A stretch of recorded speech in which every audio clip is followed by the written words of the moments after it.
Over the weekend, Donald Trump decided to take some shots at his new nemesis, Nikki Haley, over her alleged spinelessness and foibles over the way she answered questions about the American Civil War. But wait till we get to the very end of this story, because Trump ain't so innocent when it comes to the very thing he's accusing Nikki Haley of. Watch. They asked her about the Civil War. Why did it start? How did it start? She didn't use the word slavery, which was interesting. I don't know that it's going to have an impact, but I'd say slavery is sort of the obvious answer. As supposed to about 3 paragraphs of bullshit. No, I love how Trump is like, I'm so above it.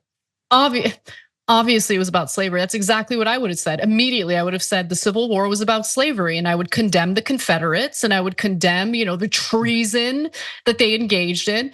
But do we really believe that? And look, you don't have to answer that question. You could let it marinate in your mind, and we'll get to that at the very end. But as a reminder, just a few weeks ago, Nikki Haley was asked one of the simplest questions about the American Civil War, and she flopped big time. What was the cause of the United States Civil War?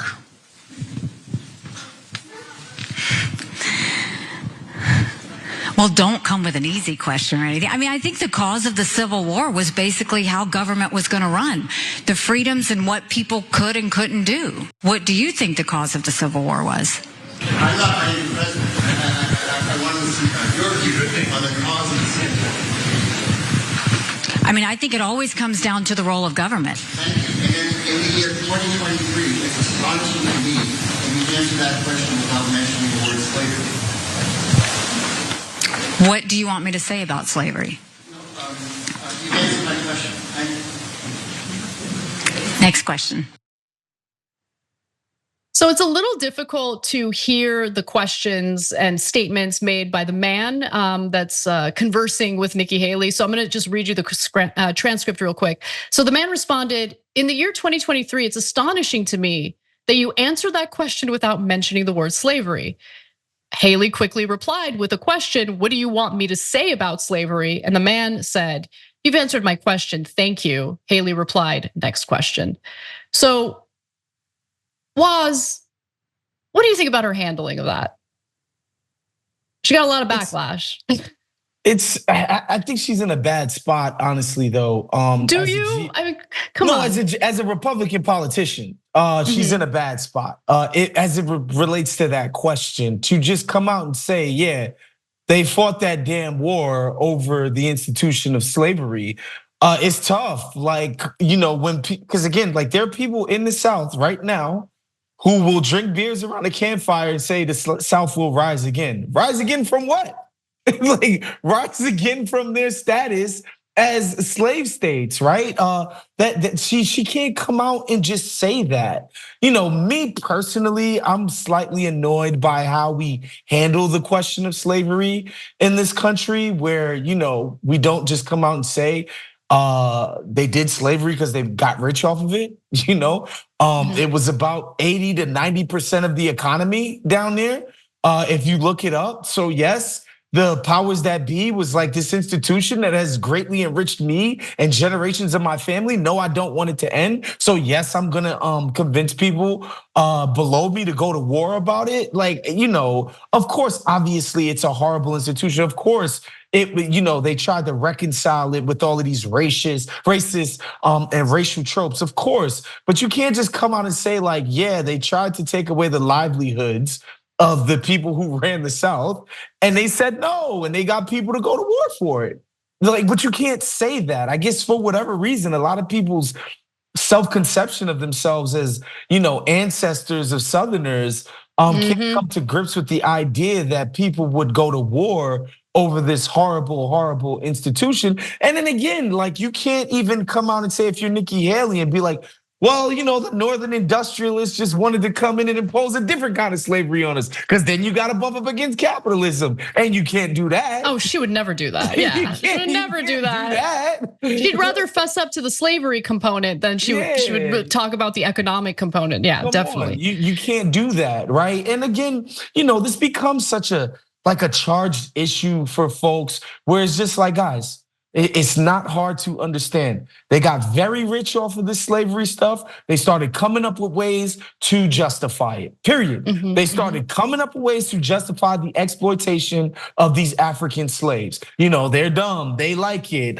We're civilizing the savages, giving them, Christianity. You should see, they lived in mud huts and we're chucking spears in Africa. Like, we brought them to modernity, blah, blah, blah. They came up with all these excuses to come up with the exploitation. And how you know that's the case, just look at the exploitation that we see in our society today and think of all the excuses we come up for that, right? It's such a good point. Yeah, that is a good point.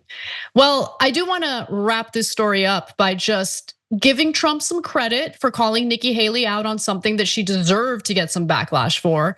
But don't give him too much credit, because we should take a look at what he said just one day after he condemned Nikki Haley for the way she handled that question. The Civil War was so fascinating, so horrible.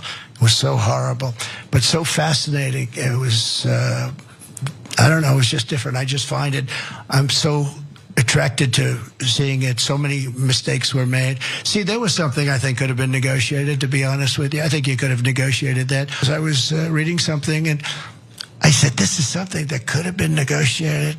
You know, it was just for all those people to die, and they died viciously. That was a vicious, vicious war. Abraham Lincoln, of course, if you negotiated it, you probably wouldn't even know who Abraham Lincoln was. He would have been president, but he would have been president. He wouldn't have been the Abraham Lincoln. Would have been different, but that would have been okay. It was a hell of a time. And you think of it today, I would have absolutely stopped Putin. He would have never gone in, and he didn't. You know, for 4 years he didn't. There was never even a thought of it going in, and that was the apple of his eye. He handled that well. That was great. What? Like, what? But it's amazing because I honestly didn't see much backlash toward how Trump handled it. And I think it's because nothing sticks when you attack Trump. That was awful. What he just said there was pretty bad. Yeah, and he wasn't really answering a direct question. I guess you could say that, but all he did was, stammer and equivocate and come up with ways around just saying like, yeah, the Civil War was messed up. We fought a whole war because no, it was fascinating. It was actually fascinating, and he thinks he could have made a deal. He's really attracted to the Civil War. You could and again, honestly, we probably think even more of Honest Abe if he could negotiate his way into ending slavery, guys. Like, if he could have ended slavery with the wave of a pen, that would have made this guy immortal. But again, folks, just so you know, there was no negotiating. Like, this idea that you would take away the livelihoods of the richest, most powerful people in the South, that they were just gonna take that sitting down, was never going to be the case. They got too rich off of it, period. Yeah. I would have looked at the Confederates and I would have said, maybe we should make a deal. Maybe we should make a deal. I'm fascinated by this. I'm very attracted to this conflict. Thanks for watching. If you become a member, you get to watch all this ad-free, except for, of course, this ad. Still, hit the join button below.